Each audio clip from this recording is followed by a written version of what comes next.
ñëpp di remercier waa collectif yi seen engagement ànd si ak kilifa yi ngir ñu jëlee fi li xamante ni mooy biimel monde agricole bi di tardeel donc jeunesse bi di tax ay kilifa di ñàkk seen i doom ñu ngi remercier également partenaires yi xam ne ñëpp la ñu àndal si liggéey bi premièrement mooy ministère de l'élevage ànd si nag également partenaires yeeg autorités yi nekk fii si biir Sénégal commençant par donc la chambre de commerce et d'agriculture de Thiès ONG yi ENDA Pronat AIFER international di beral également nuyoo président de la maison des éleveurs du Sénégal monsieur Ismaïla Sow gis ngeen discours bi mu wax nee na sàcc yi xarañ gu bu xamante ni sonal nañ askan bi mais sàcc yu mag yi xamante ni ñoom la ñu war a jàpp dëgg si mbedd mi la ñu nekk di circuler yore technologie bu extraordinaire li ñuy wax lu am la lu dëgg la commune Noto rek plus de 500 moutons sàcc nañ ko fa sàcc nañ fa ay nag sàcc nañ fa ay mbaam ay xar ay bëy fas même ganaar yi sax dañ koy sàcc kon ñu ngi remercier waa collectif yi yëpp si engagement bi ñu am ànd si également avec les forces de l'ordre et de sécurité ndax boobaak léegi lu tolloog 27 malfaiteurs identifié nañ leen ñenn ñi ñoo ngi en prison ñenn ñi seen dossiers yi ñu ngi nekk en tribunal ñenn ñi kenn xamagu leen kon nag vraiment atelier tey bii dañ ciy remercier bu baax a baax waa collectif bi waa chambre de commerce ak tous les acteurs de la société civile étudiants yi ñu ngi fi groupement famille ñu ngi fi représentants des chefs de village ñu ngi fi représentants des délégués de quartier ñu ngi fi imam yi ñu ngi fi guide religieux yi brigade de recherche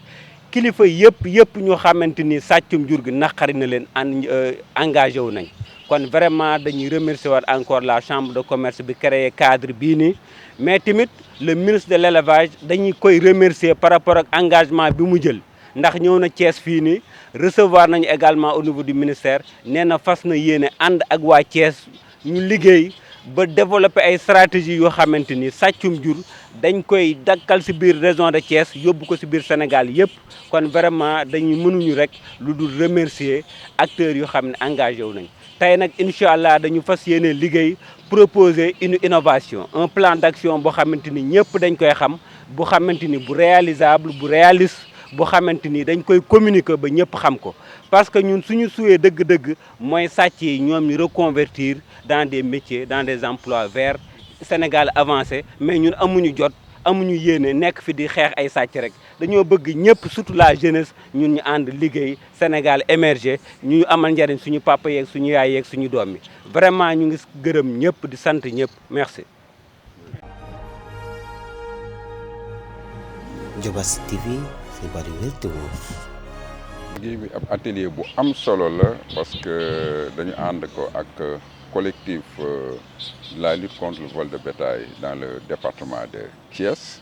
muy collectif bu am solo ñu ko tënk ci kayit di ne ñu romb nañu junni ay nit ñoo xamee ne ni ci la ñu bokk ndax biñ koy def dañoo jaaxle xam nga lu toll ci ñeenti téeméer fukk ak juróom-benn ay xari laadum ñu sàcc ko ci loo xam ne diir bu gàtt la. donc suñu ñëwee tey jii ñu woo ñi nga xam ne ñëpp partie prenante yëpp ñu toog fii ñu war a wecce tënk benn document boo xam ne dañ koy jébbal kilifa yi ba nga xam ne càccum jur gi dina jóge fii non seulement ci département de Tivaouane mais ñaan nañ ko mu jóge ci région de Thiès parce que dañoo wax jur gi rek waaye même baykat yi sax man je suis président de la filière manioc du Sénégal boo déggee rek ni prix ñambi bi yéeg na ci marché ci guddi gi ci la ñuy dem ci tool yi récolter ko alors que ñun baykat yi sunu banque mooy càmm gi bu ñu bayee ba pare jaay ba pare dañuy dem jëndaat ay xar bu ñu ko jëndee nag ñu wëlbatiku ñëw sàcc ko en tout cas kon laalaat nañu ci mbay mi donc mu wax la rek ni la ndaje mi ndaje moo xam ne ni mu am solo la ñu ci waxtaan yaakaar naa liñ fi tënk buñ ko jéggalee jëbale kilifa yi loi bi ñuy wax criminalisation du vol de bétail daañ ko activer ba nga xam ne ku sàcc ci jur buñ la tëjee juróomi at fukki at yaakaar naa boo ëllëgee sam xel doo ci dellu te dina tax ñeneen ñi gën koo ragal di encourage bu baax le collectif là ñun waa chambre de commerce ñoo ngi leen di tàllal loxo parce que sànq rek maa ngi wax am nañu ay partenaires yoo xam ne nii ñu ngi également en France mais ci seen chambre d'agriculture gis nañu nit ñuy def pour identifier jur gi bu jur gi juddoo rek obligatoirement dañ ko war a déclarer ñu jox leen ay numéro que benn jur du bokk sa morom numéro nga xam ne fu ñu déplacé jur gi ku gis numéro bi di nga xam fi nga xam ne foofu la jógee donc chambre de commerce bii aussi war na inspiré wu ci loolu ñu ànd ko ak collectif bi ba nga xamee ne ni jur gi dañ leen di identifier même bu ñu leen demee ba boucher bi rey leen jaar yi sax dañ ko war a yóbbu au service vétérinaire ou ñu yóbbu ko feneen ba nga xamee ni xam nañu jur gi mi ngi doon dund béréb sangam la jógee woon dee na kon ñu génne ko ci fichier bi loolu daal suñ ko doon def yaakaar naa ne pour sàccub jur itam sàccum ndënd dina yomb waaye foo koy tëggee dina jafe. Diobass TV xibaar yu wér te wóor. damay sant yàlla di gërëm chambre de commerce parce que li chambre de commerce def rôle bu baax la parce que fekke yow mi nga xam ne ay sàmmkat béykat nappakat ñoo nekk ci sa biir nga fekke ba boo gisee loo xam ne lii day dimbali nit ñi nga fekke nga xëcc leen ñu jege pour que ñu waxtaan weccoo ay xalaat ñu seet naka la ñuy def ba ñu mun a mucc ci lii loolu lu ñu rafet loolu te jamono ji ñu nekk tey dafa nekk jamono joo xamante ne ji dafa doxee beneen côté parce que dañoo am ay jumtukaay yu bees yu méngoo ak yeneen doxalin te ñii nga xam ne aussi ay jëlkatu alalu jàmbur lañ ñoom aussi noonu la ñu mel parce que moo daa ngay mën a bon ba jaaxle aussi da ngay xarañ boo xarañul du sotti kon sàcc yi aussi dañoo xarañ kon li ci am solo mooy que nañu xam ne lii ñuy song ni yombul parce que bari na ay nit ñoo xam ni tey ñu ngi leen jàppañu dugg ci ñoo dugal leen ci prison bi te defuñu dara ki nga xam ne moom moo def dara nag mu nekk ci bitti continuer di lor nit ñi kon léegi lii dafa laaj mu nekk ay xalaat yoo xam ni dañu koy xóotal mais aussi ñu rencontrer kilifa yi comme ministre yeeg président de la république ñu jàppale nit ñi aussi fii nekk suñu espace chambre de commerce bu ñuy traité yu waxtaan yu mel nii su ko defee aussi que ñooñu ñu wax leen nun lan mooy suñu expérience en tant que sàmmkat parce que ki tam ma yore ay jur ñu lay sàccal nga koy dund yow it ñàkkul loo ci xam ñàkkul am ay doute yooyu ciy am et cetera kon loolu mooy li nga xam ne man dama koy wax di sant yàlla nag di sant aussi collectif bi nga xam ne moom mooy lutte contre le vol de bétail parce que liggéey bu yombul la mun nga di ko def ba ñëpp a ràññee la mais ñooñu nga xam ne ay defkat lañu aussi nu ñuy def ba fekkeel la rek la ñuy nekk kon ñooñu aussi war nañu leen protéger ñu jàppale leen nun yàgg nañu créer ay association yu mel nii mais toujours day ngay dem ba ci biir da ngay mujj décourage parce que da nga ciy weer loolu daal mooy li nga xam ne dama koy wax le premier vice-président chambre de commerce Assane Ndiaye béykat la mais li mu nekk béykat aussi teewul sàmmkat la parce que ñu bari tey sàmmkat lañu commerçant lañu leneen lañu mais teewul aussi dañoo yore liggéeyu càmm ci seen biir kër voilà. Diobass TV xibaar yu wér te wóor. Alors nous sommes ici dans le cadre d'un projet qui s'appelle Archipelago, qui est un projet que l'on mène avec la Chambre de Thiès. Donc nous, CCI des Côtes d'Armor, depuis maintenant un an, plus d'un an même. L'objectif est de former. Un des grands métiers des chambres consulaires, c'est de former les jeunes, les dirigeants d'entreprise, les créateurs d'entreprise. Mais c'est aussi trouver des solutions aux problématiques que rencontrent les dirigeants d'entreprise. Et ce qui est intéressant dans le projet Archipelago, c'est qu'on a intégré également des possibilités d'organiser des journées de dialogue des parties prenantes, dialogue public-privé. Et c'est le cas aujourd'hui. Comme je l'ai dit tout à l'heure, on est plus fort ensemble. Nous, ce sont des initiatives que l'on n'organise pas de cette façon-là. Donc il y a peut-être, pour le coup, si en formation on vient amener quelque part un savoir-faire, bah là, moi, je viens regarder ce qui se passe de manière très intéressée. Parce que je trouve qu'avoir un collectif aussi puissant et important sur une vraie grosse problématique pour le territoire du vol de bétail, bah, c'est une vraie réussite. Je trouve ça vraiment extrêmement intéressant.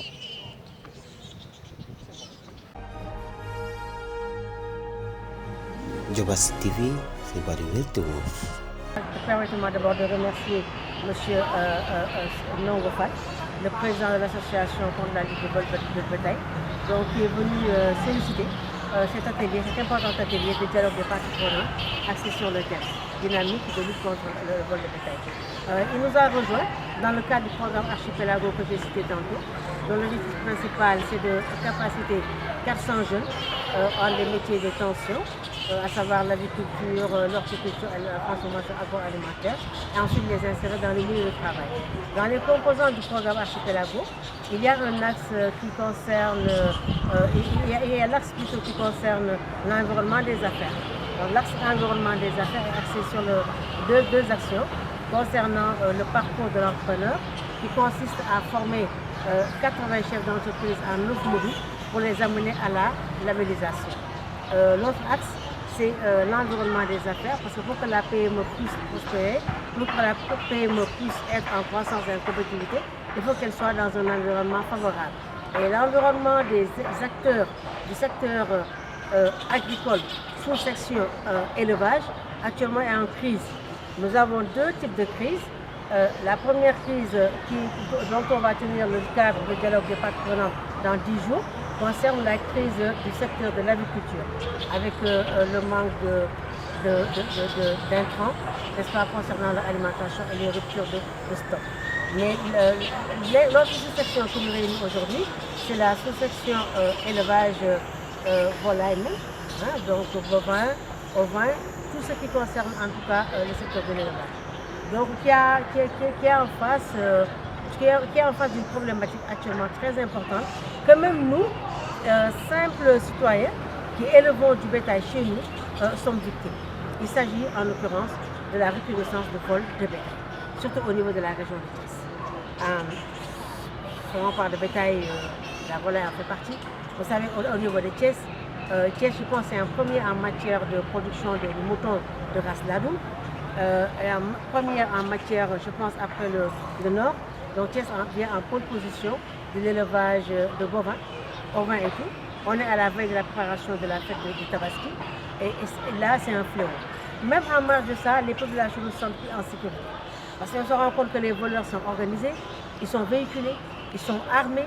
ils connaissent, ils maîtrisent les TIC et les nouvelles technologies, je pense, que le président Ismaël Sow l'a dit tantôt. Ce qui fait qu'aujourd'hui, avec Nongo Fall de l'association du collectif de lutte contre le bétail, on a réussi à mettre ensemble toutes les parties prenantes. En l'occurrence, il y a les ONG, les partenaires techniques et financiers, il y a la Chambre de commerce des Côtes d'Armor, il y a nous, Chambre de commerce de Thiès, il y a les élus au niveau. Il y a les imams, il y a les chefs de village, il y a les éleveurs, il y a les producteurs, il y a ceux qui sont dans le secteur du transport, parce que le volaille ne marche pas, il est transporté, n'est-ce pas, par véhicule. Donc il y a tous ces acteurs-là qu'on considère comme partie prenante, sont aujourd'hui pour discuter de cette problématique-là. Donc les objectifs, je n'y reviens pas, nous on les a déclinés pour ne pas faire long, mais nous comptons au sortir de ces assises d'aujourd'hui, donc sortir un mémorandum et un plan d'action, vraiment qui soit réaliste et réalisable, qu'on va proposer aux autorités administratives, qu'on va proposer au ministère, qu'on va proposer aux autres acteurs locaux, qui vont nous permettre vraiment de renverser cette tendance-là. Renverser cette tendance-là, c'est-à-dire mettre hors de portée ces éléments nuisibles que sont les voleurs de bétail, mais essayer aussi de les réinsérer, de les reconvertir, puisqu'ils aiment tellement le bétail qu'ils en volent, donc essayer de les reconvertir en éleveurs, parce qu'il y a toute la chaîne. Moi j'ai vu dans le groupe ciblé par Nongo, il y a les dibiteries, il y a les bouchers, parce qu'en général aussi, eux, donc, que ça soit à bon escient ou bien à mal escient, donc c'est eux qui achètent, qui connaissent la source de provenance de ceux qui achètent ou pas, je ne saurais le dire, mais en tout cas, ils sont acteurs, ils sont partie prenante, parce que aussi bien que les ménagers, que les femmes de ménage, que les ménages, n'est-ce pas, aussi qui consomment, nous sommes tous acteurs. Il faut organiser le secteur. Comment organiser le secteur? Hier, le coordonnateur du programme, Bassirou, nous a donné une piste en parlant d'identification du bétail, comme on nous identifie, nous, humains. On a une pièce d'identité, le bétail peut avoir une puce, bien une pièce d'identité, comme ça, avant d'avoir une autorisation d'abattage, n'est-ce pas, avant de passer à l'abattoir. Bon, je ne vais pas m'aventurer, je ne vais pas m'avancer trop, on va attendre la fin des travaux, mais juste pour remercier en tout cas le collectif qui nous a sollicité, juste remercier le partenaire et l'administrateur quand même général Stéphane Robinski, donc, qui a fait le voyage des Côtes d'Armor jusqu'ici, donc pour participer à cet événement. Donc nous remercions vraiment de tout cœur et nous comptons au sortir de cet atelier vraiment avoir des résultats escomptés. Nous lançons aussi un appel au ministère de ces différents secteurs-là. Nous sommes chambre de commerce, d'industrie et d'agriculture. Certes, nous sommes placés sous la tutelle ministérielle du ministère du Commerce et des PME, mais nous sommes en transversalité. Parce que vous voyez, aujourd'hui, c'est le secteur agricole qui est là. Et ce secteur agricole est divisé en 3 sous-ministères. Il y a le ministère de la Pêche, il y a le ministère de l'Élevage, il y a le ministère de l'Agriculture. Et tous ces acteurs-là gravitent autour de la Chambre de commerce. Donc là, nous invitons aussi, nous, ces 10 ministères-là, donc à nous coopter, n'est-ce pas, à nous convier à des types de séances, qui rencontrent les acteurs, à ne pas nous sauter, parce que nous sommes institutions, nous devons être en transversal entre les ministères et ces acteurs-là, donc qui constituent vraiment le collège électoral de la Chambre, qui constituent les opérateurs économiques. Et vous savez, notre slogan, c'est la Chambre de commerce, d'industrie et d'agriculture de la région de Thiès au service des opérateurs économiques. Je vous remercie. Diobass TV xibaar yu wér te wóor di leen abonné ci Diobass TV xibaar yu wér te wóor